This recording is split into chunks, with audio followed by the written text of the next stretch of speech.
Welcome back. I'm Kim Bailey. She's Fulyana Osborne, and today we are joined by Brandon Wilson. And Brandon is going to talk to us, among other things, about leadership sabotage, which I think we have all, in some fashion, experienced during our careers.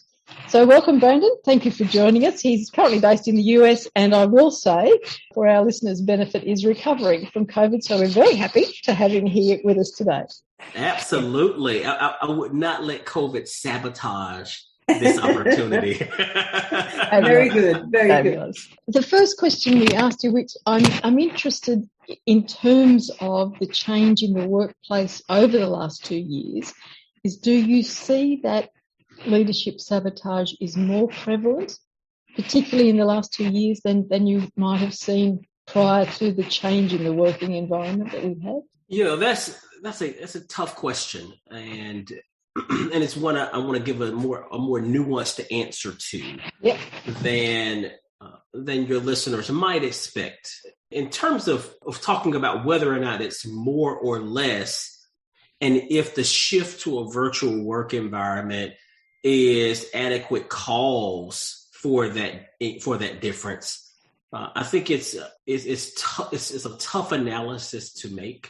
What's a more easy analysis to make is that there has been a change in our performance culture that is perhaps giving more award to people who achieve success by bare knuckle brawls. You know, I remember a time early in my career, more than 20 years ago, where slow and steady won the race. But now it's quick and dirty to get to the next place. And I think it's that kind of attitude that's becoming more and more pervasive, that's leading to some bad habits that's starting to dominate the conversation with regard to how we define high achievement. Mm-hmm. And to be high achiever now, you have to be ambitious. It's a word that we hadn't heard quite as often, quite as much as we do now, tied to high achievement is ambitious. Ambition is a character flaw. Ambition is an uninsatiable, unquenchable drive to get to the next thing. Mm-hmm. And then once you get there, you get goal drunk and you go look for the next thing. And then you go and look for the next thing. The more you feed it, the more insatiable it becomes, the more thirsty it becomes, which leads a lot of high achievers, if they prescribe to high achievement as ambitious, to start working with blind ambition or doing things, making decisions, taking actions without a lot of regard for people around them. And it's just one example of how the way we talk about leadership has shifted and is making it more and more commonplace and, dare I say, more and more acceptable to have bad leadership behavior in the workplace. So do you see a trend to what we would call ruthless decision-making? Yeah, ruthless.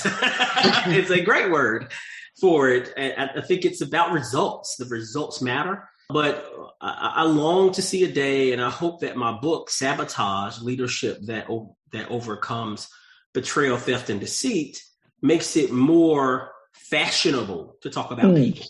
Yes. Not just results, but about people. You know, think about when we talk about, who we are, there are two ways to talk about ourselves. The first way is to talk about ourselves in terms of what we do. That is becoming more fashionable. I am a chief executive. I am a board member. I am an advisor. I am a professional mentor. I am a senior vice president.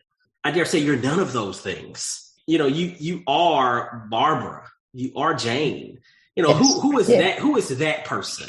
Right. And I think we need to get back to that world in order to bring more focus and clarity on how we help people become better leaders who then drive purer results more consistently. And we're jumping over a lot of the human aspects of leadership, the human aspects of execution, and right to the results. And if we do that, we miss the opportunity, consistently miss the opportunity to attribute where those results came from. And if we only talk about success in terms of the result and being ruthless about that 1% gain, that 13% return in the S&P, that modest growth in what you saved in your budget over the last quarter, then what we do is every achievement shrinks us. I want you to think about it. It shrinks us. It makes us smaller and more insular. And by focusing on people and the ceiling for capacity and for ability and for development of the people who will be actually executing those things, are making them your focus, you actually become broader. Because with every success, every win, you're finding more unlocked potential. You're finding more capacity. You're finding more personality and characteristics to find fits within your organization. And so the reason we don't want to get to that place is because when we talk about people, when we focus on people, we have to talk about the elephant in the room, and that is difference. We have disagreements with each other.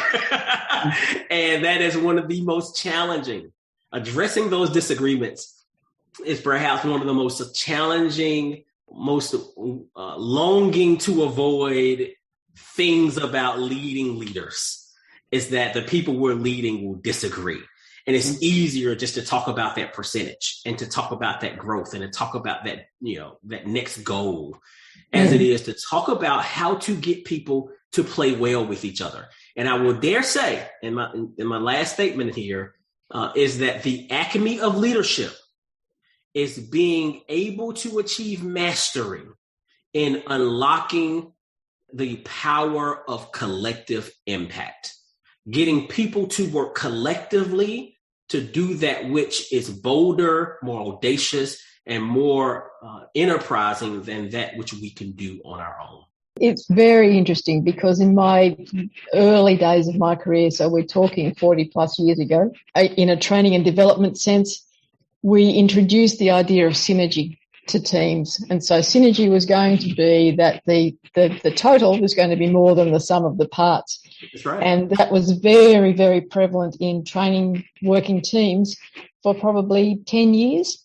And I haven't heard it talked about since that time. I read a great piece, some quotes by Peter Drucker, a revolutionary professional coach. And he tells this great story about synergy and how it died on the on the battlefield.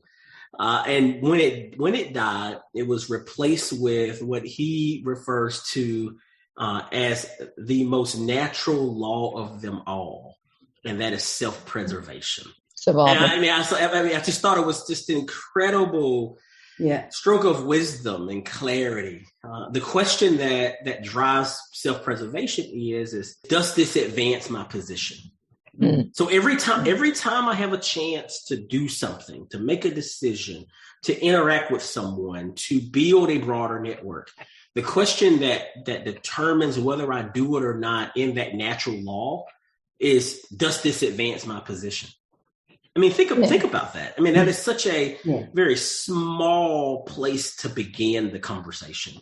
And think about how far that person is from the acme of leadership, which is collective impact. Yeah. Because you're even so small within yourself that you're thinking about a position per yourself, not even your environment, just where I am today. And that is such a small way to start the conversation on leadership. It's very insular and I think very prevalent. Because we are not encouraged to think beyond, it's the me generation, look after me first and everything else will fall into place. And you don't live in isolation, you don't exist in isolation. So you always have to interact with people, unless you're a hermit or a hobo. There's going to be a time where you have to interact with someone. And if you expect to move in organisations, then you need to network. You need to understand what's happening in the organisation. And I think it's been lost. I really do think it's been lost. Good leaders always talk about we and us. That's right. The leaders that aren't so good is the self-preserved ones. It's about me, my image, my performance, and what can I get out of it myself. And anybody that gets in my way is the disruptor. That's right. That's right. No, yeah.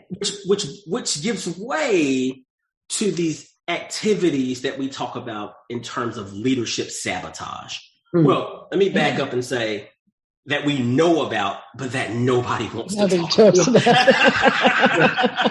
And the reason we don't want to talk about is because we believe that talking about being sabotaged does not advance our position. So in fact, it makes it worse because it looks like I was weak enough to let this happen to me. Absolutely. Yes. But who wins when we do that? When we suffocate the dialogue about this omnipresent force that seeks to limit us and rob the world of our leadership gifts. Who wins? The saboteurs. They win every single time because we lack the scientific data needed, the evidence needed to look to patterns of behavior that will show us when those limiting forces have made it close to our personal or professional networks. Because we don't talk about it. And what I learned in my study of leadership sabotage is not only how pervasive it is, but also how unwilling leaders are, high achieving leaders are, to talk about their inevitable bouts with it. And the reason I say inevitable, because if you are an achiever, you've dealt with sabotage. And when you go and speak to, give the commencement address at your alma mater, at Harvard, or give a lecture at Yale, you're going to talk about all of the great things you achieved, the goals you set and you did, the expectations you made and surpassed. Let me just put it another way. How boring is a movie where the main character has one note, has no color, has there's no antagonist. There's nobody there. And so I think talking about that time when you were betrayed by a partner who you trusted and how you achieved despite those things, how not only precious that story is and relevant it is, but also how helpful it is in helping us to navigate corporate career mazes that are made of so much more than just bricks, mortars, desks, and computers, but populated with people with their own self-interest, populated with people with their own ambitions, their own character flaws, their own home life situations that may cloud the judgments they bring to work. That's clouded by the pressures from the board that may be put upon that CEO that leads her to act erratically or irrationally when asking you for expectations. Imagine being able to have the skills, the armor, and the artillery, the equipment needed to navigate that world. You become so much more of a samurai in the art of war when we prepare each other to navigate that landmine and be successful, as opposed to just jumping from desk to desk and from office to office, because that's not the reality that we live in. And so I wrote the book to provide people with that equipment needed to understand the lenses and the intentions of people who surround us all along our career runway. This seems like a good place to take a pause in our discussion with Brandon Wilson. Join us for part 2. But for now, I'm Kim Bailey. She's Fulyana Osborne. This is Inside Exec, and we're talking with Brandon Wilson.